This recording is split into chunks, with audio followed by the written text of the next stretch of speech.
Voter তালিকায় নাম না উঠলে রাজনৈতিক দলের নেতাকর্মীদের গ্রামে প্রবেশে মানা, এই মর্মেই ব্যানার পড়তেই গলসির সিংপুরে একেবারে সরগোল পড়ে গিয়েছে। কে লাগালো এই পোস্টার?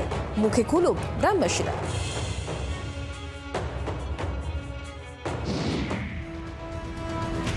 ভোটের মরশুমে গ্রামগঞ্জে চষে বেড়াচ্ছেন রাজনৈতিক দলের নেতাকর্মীরা। এদিকে উল্টো ছবি পূর্ব বর্ধমানের গলসির সিংপুর গ্রামে। নাম না উঠলে গ্রামের সব নেতাদের প্রবেশ নিষেধ, এই স্লোগানে ব্যানার পড়তেই শোরগোল। গলসি 1 নম্বর ব্লকের উচ্চগ্রাম গ্রাম পঞ্চায়েতের এই গ্রামে মোট ভোটার সংখ্যা 501।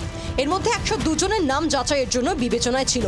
শুনানির পর বর্তমানে 42 জনের নাম তালিকা থেকে বাদ গিয়েছে। এর মধ্যে গ্রামে ঝুলছে বড় ব্যানার, তাতে স্পষ্ট হুঁশিয়ারি, যতদিন না অবধি ভোটার লিস্টে নাম ও তথ্যের যথাযথ সংশোধন হচ্ছে ততদিন অবধি কোনো রাজনৈতিক দলের নেতা বা কর্মীদের গ্রামে প্রবেশ করতে দেওয়া হবে না। এই ব্যানার কে লাগালো তা এখনো স্পষ্ট নয়। আমরা কিছু জানি না, কে টাঙাইছে কি করবে, কি লেখা আছে জানেন? না আমরা লেখাপড়া জানি না। কারণ আছে, যাদের ভোটার তালিকা থেকে নাম বাদ গিয়েছে তাদের জন্যই টাঙা হয়েছে। যাদের নাম আসে নাই তারাই করবে, আবার কে করবে? আমার যদি ভোটার তালিকায় নাম না যদি থাকে আমি করব। এই ঘটনা ঘিরে শুরু হয়েছে রাজনৈতিক চাপান্তর। গ্রামের মানুষ ক্ষুব্ধ, তারা পোস্টার দিয়েছেন শুনলাম, যে যতক্ষণ না সবার নাম ভোটার লিস্টে উঠবে কোনো রাজনৈতিক দলের লোকদের তাদের গ্রামে ঢোকা নিষেধ। এখন এই রকম ক্ষোভ গোটা বাংলার সর্বত্র বাড়ছে।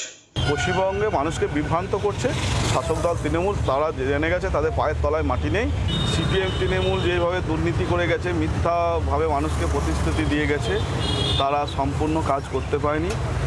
তার জন্য তারা গ্রামবাসীর তরফ থেকে বলুন, এলাকার তরফ থেকে তারা ওই প্রস্তাব দিয়েছে। কোথাও পানীয় জল না মিললে ভোট বয়কটের ডাক, কোথাও আবার ব্রিজ তৈরি না হলে ভোট বয়কটের হুঁশিয়ারি। আর এবার তালিকায় নাম না উঠলে রাজনৈতিক নেতাদের গ্রামে প্রবেশে নিষেধাজ্ঞা। সব মিলিয়ে ভোটের আগে সাধারণ মানুষের দাবি দেওয়া আদায়ে ক্ষোভের পারদ ক্রমেই চড়ছে।